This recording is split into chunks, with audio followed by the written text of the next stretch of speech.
सभी भाइयों को सप्रेम जय भीम, नमो बुद्धाय। थेर गाथा के अगले थेर हैं सोपाक।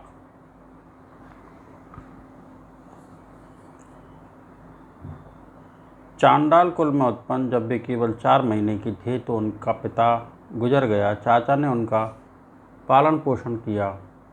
जब वे 7 वर्ष की हो गई तो चाचा उनसे चिढ़कर शमशान में ले जाकर हाथ पैर बांधकर फिर उन्हें एक शव में बांधकर वहीं छोड़ गया।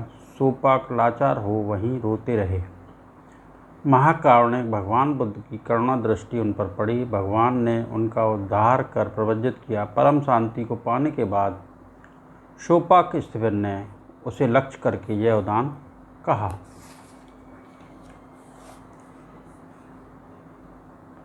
प्रासाद की छाया में टहलते हुए नरोत्तम को देखकर वहां पहुंचकर हमने पुरुषोत्तम की वंदना की। चीवर को एक कंधे पर करके हाथों को जोड़कर विरज होकर सभी प्राणियों में श्रेष्ठ बुद्ध के पीछे पीछे संक्रमण किया। तब प्रश्नों में कुशल विज्ञ ने मुझसे प्रश्न पूछे। बिना कंपन के बिना भय के मैंने शास्त्रा को जवाब दिया। प्रश्नों के मेरे जवाब देने पर तथागत ने उनका अनुमोदन किया। फिर भिक्षु संघ को देखकर उन्होंने यह बात कही। अंग और मगध के लोगों को बड़ा ही लाभ हुआ। जिनके चीवर पिंडपात औषध और निवास का यह सोपाक को भोग करता है। भगवान बोले कि आदर सम्मान से भी उन्हें लाभ होता है। सोपाक आज से मेरे पास आया करो। सोपाक यही तुम्हारी उपसंपदा हो। जन्म से 7 वर्ष होने पर मैंने उपसंपदा पाई। अब अंतिम देह धारण करता हूँ। देखो धर्म की महिमा जिसके बल पर मैंने इस अवस्था को पाया। अगले थेर हैं शरभंग। राजगृह के ब्राह्मण कुल में उत्पन्न तपस्वी अपने हाथों से ही सरकंडों की कुटी बनाकर रहते थे। बाद में भगवान से उपदेश सुनकर प्रवज्जित हुआ अरहंत पद को प्राप्त हुए। कुटी को बुरी दशा में देखकर एक दिन कुछ लोगों ने उनकी मरम्मत न करने का कारण पूछा। उन लोगों को जवाब देते हुए शरभंग स्टीफन ने यह उदान कहा। अपने हाथों से सरकंडे तोड़कर कुटी बनाकर रहता था, इसलिए व्यवहार में मेरा नाम शरभंग पड़ा। आज मुझे अपने हाथों से सरकंडे नहीं तोड़ने चाहिए। यशस्वी गौतम ने हमारे लिए नियम बनाए हैं। पहले शरभंग ने 5 स्कंद रूपी रोग को पूर्ण रूप से नहीं देखा था। देवातिदेव बुद्ध के वचन का अनुसरण करने पर मैंने उसे अब अनित्यता से देखा है। जिस मार्ग से विपस्सी गए, जिस मार्ग से सिखी, वेशभू, कक्षुंद, कूड़ागमन और कश्यप गए, उसी मार्ग से गौतम भी गए। तृष्णा रहित, आसक्ति रहित 7 बुद्ध 6 को प्राप्त हुए। उन धर्मभूत अचल बुद्धों ने इस धर्म का उपदेश किया है। प्राणियों पर अनुकंपा करके दुख का कारण है, दुख का निरोध और दुख निरोध का मार्ग, इन 4 आर्य सत्यों का उपदेश किया है।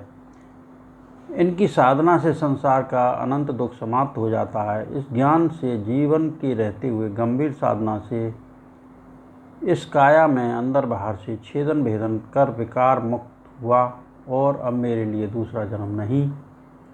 मैं सभी वासनाओं से पूर्ण रूप से मुक्त हूँ।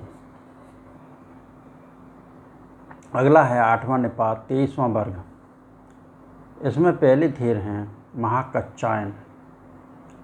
उज्जैन के राजा चंडप्रद्योत के राजपुरोहित। राजा ने उन्हें अन्य 7 जनों के साथ भगवान को निमंत्रित करने के लिए भेजा।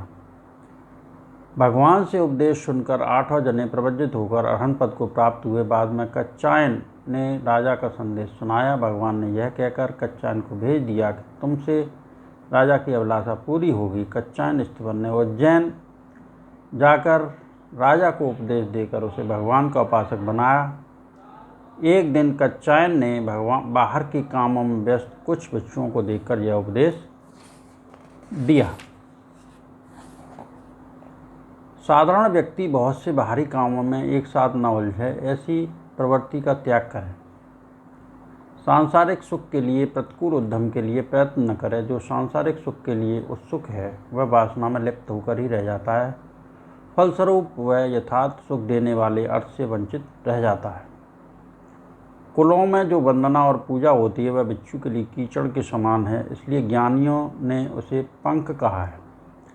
सत्कार रूपी सूक्ष्म तीर कायर पुरुष द्वारा मुश्किल से निकाला जा सकता है, क्योंकि ऐसे पुरुषों द्वारा सत्कार रूपी वासना को नहीं छोड़ा जा सकता है। कच्छायन ने एक दिन चंड प्रदोत को इस प्रकार उपदेश दिया, मनुष्यों को न तो दूसरों से मृत्यु साधक पाप कर्म कराना चाहिए और न स्वयं ही उसका सेवन करे, क्योंकि मनुष्य अपने कर्म का उत्तराधिकारी होता है। दूसरों के कहने से न कोई चोर होता है, इसी प्रकार दूसरों के कहने से न कोई मुनि होता है। हम स्वयं अपने को अपने अनुभव से जानते हैं और अच्छे पुरुष भी हमें उसी आधार पर जान जाते हैं। अनाड़ी लोग इसका ख्याल नहीं करते हैं कि हम इस संसार में नहीं रहेंगे। जो इसका ख्याल रखते हैं उन बुद्धिमानों के सारे कलह शांत हो जाते हैं।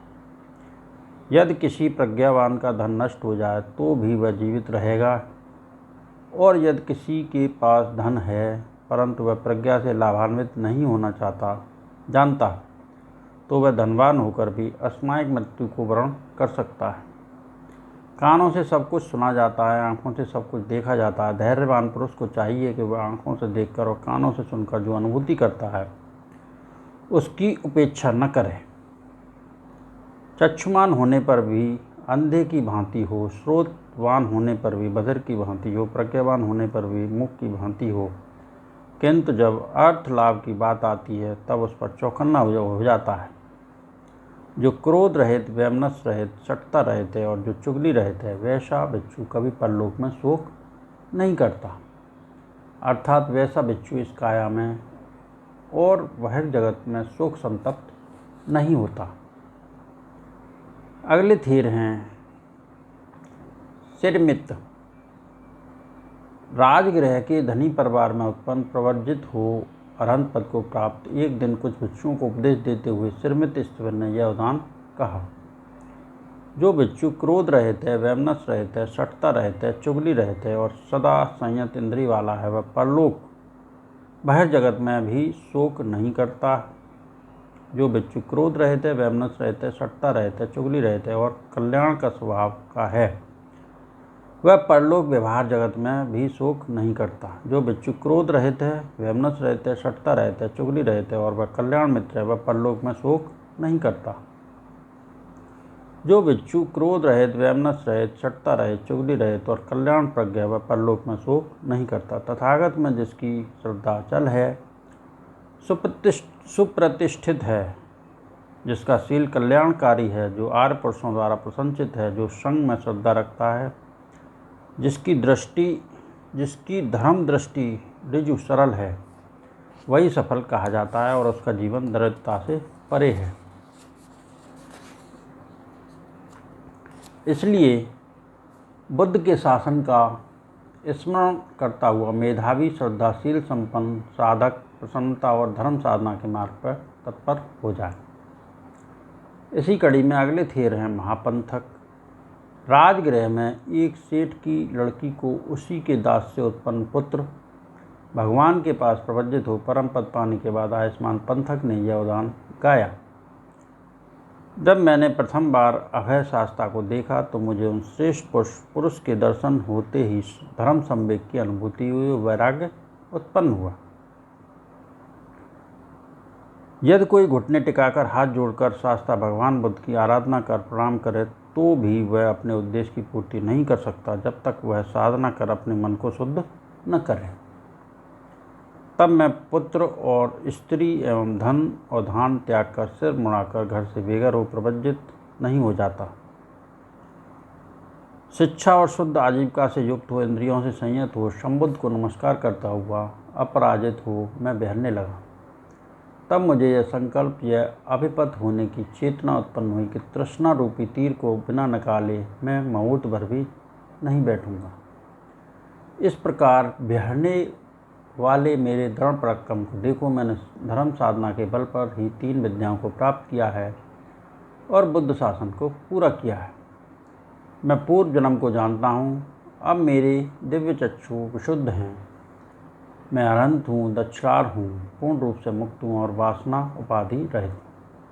तब रात्रि के विशिष्ट अंत होते और सूर्य के निकलते हुए संपूर्ण तृष्णा को पूर्ण रूप से अवशोषित कर इस प्रकार पालती मारकर बैठ गया।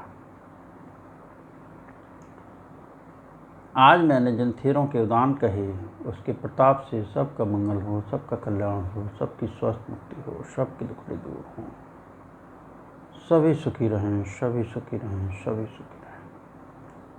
साधु साधु साधु।